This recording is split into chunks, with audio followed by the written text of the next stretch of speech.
This is Delaney Hall in Newark, New Jersey. It's been a jail, a halfway house, a rehabilitation facility, but for the last year, it's been an ICE detention center and the site of ongoing clashes between federal law enforcement and the protesters outside. Much of what we know about the inner workings of Delaney Hall come to us from letters that detainees have smuggled out. And in those letters are accusations of wormy food, denied medical care, unsafe working conditions. I sat down with journalist Amanda Moore and my colleague at Mother Jones, Sophie Hurwitz, both of whom have been on the ground outside Delaney Hall. I asked them how this place became a flashpoint, what protesters and detainees are demanding, and who ultimately is to blame. This is our conversation about Delaney Hall. Let's dig in. What is happening at Delaney Hall? Nothing good. There's a hunger strike. So in solidarity with that hunger strike, there have been protests outside of Delaney Hall for over a year, somewhat famously, right? They made the news last year as well. And the response from both the federal government and from the local police has been to meet everybody with absolutely brutal violence. Imagine someone has never heard of Delaney Hall.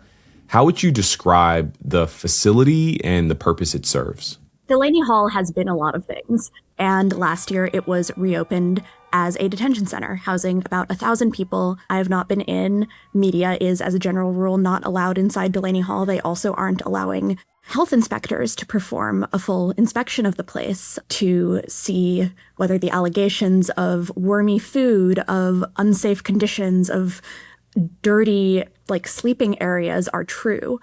There's a whole lot going on. I think Delaney Hall is also a symbol. It has become, like the Whipple building, like Broadview, a symbol of ICE brutality contained in a building. Yeah, there was a person who passed away there not too long ago, 41-year-old Jean Wilson Brutus.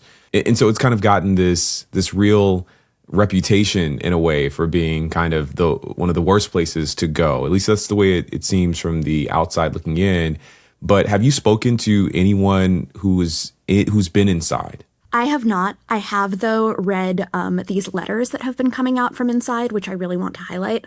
Starting, I think about a month ago, a group of detainees in Delaney Hall started sending out these handwritten letters detailing their conditions, talking about the bad food, about being forced to work there for wages ranging from $1 to $4 per day.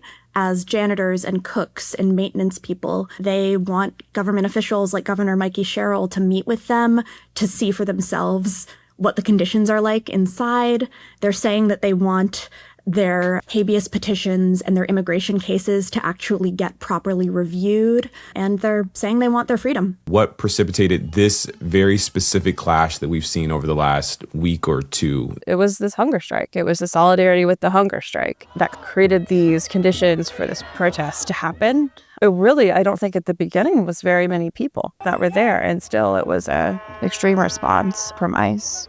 Can you describe that extreme response? I had a conversation with Congresswoman LaMonica McIver, and she described ICE as creating chaos. I mean, a lot of chaos, right? A lot of chaos that the Department of Homeland Security and ICE created. Could you describe perhaps some of the, as you say, response, the kind of vicious, violent response that you've seen from ICE today? Yeah. So, they used to tear gas people, shoot pepper balls at people, but I guess those are bad optics. So now instead of doing that, they were spraying pepper spray, the most potent kind of pepper spray that's meant to spray into the air for crowd dispersal. You're taking it and spraying it directly onto your face. It's extraordinarily painful, extraordinarily, for days, painful, anywhere it touches on you. They were understaffed for what they were trying to do. They couldn't hold their line when they would come out and push against the protesters as they tried to block cars. There just weren't enough of them. As a cycle, they just started clubbing everybody with their batons. I think it just made them more violent because they felt like they had to make up for being understaffed. Sophie, there are detainment facilities across the country, and we've heard through reporting across outlets that conditions aren't always the best in those facilities. And so what makes this one unique?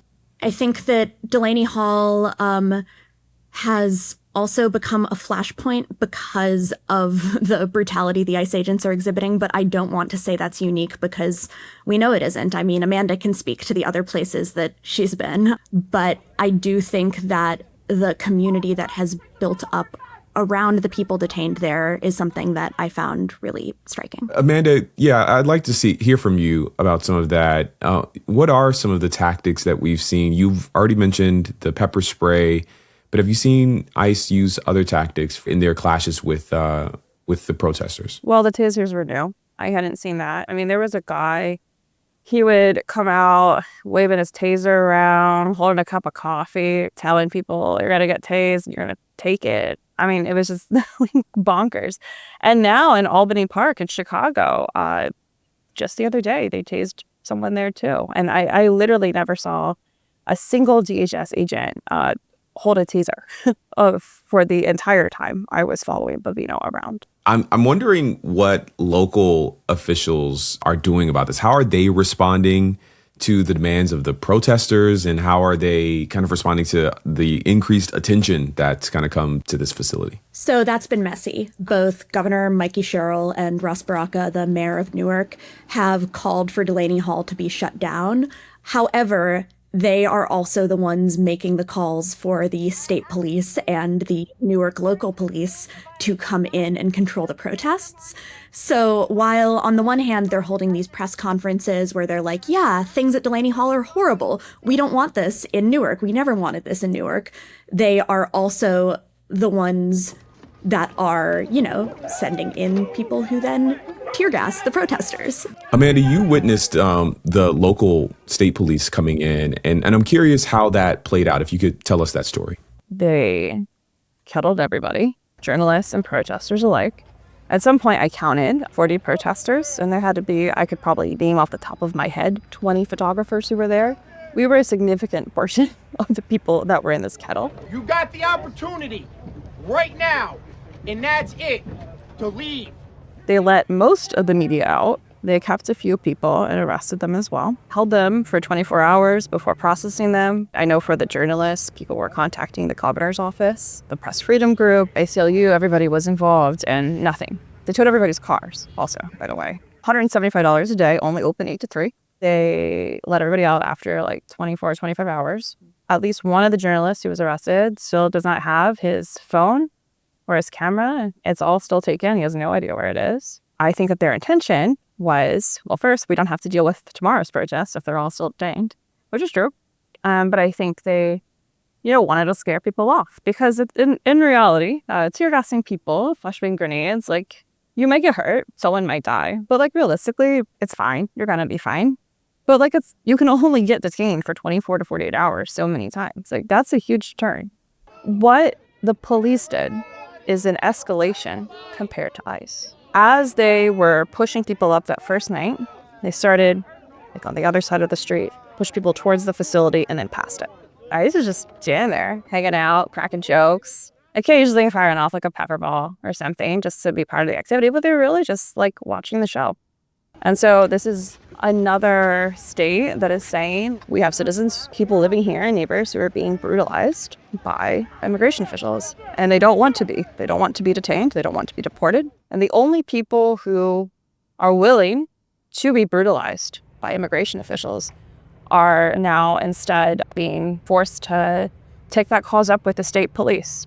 It's you can't hit my little sister, but I can kind of thing.